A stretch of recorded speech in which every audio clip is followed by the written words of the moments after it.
市场经济改革的浪潮中取得成功的少数成功者阶层，还是多数弱势群体，没有一个社会阶层有生命幸福感，没有一个阶层找到安身立命的地方。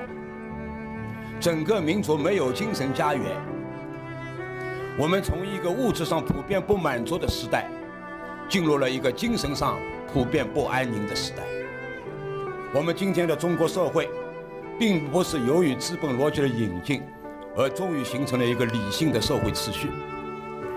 独立的个人彼此之间按照理性做基础的契约的原则打交道，这一点直到今天没做成。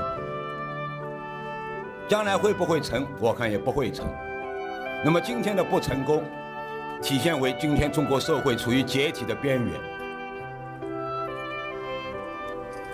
这个解体的边缘，这个判断，一个最基本的现象，我们都能看到了、体会到了，就是普遍的信任危机。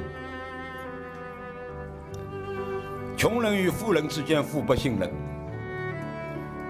政府与百姓之间互不信任，社会公共机构与社会公共机构之间也互不信任，甚至家庭内部的成员之间也互不信任。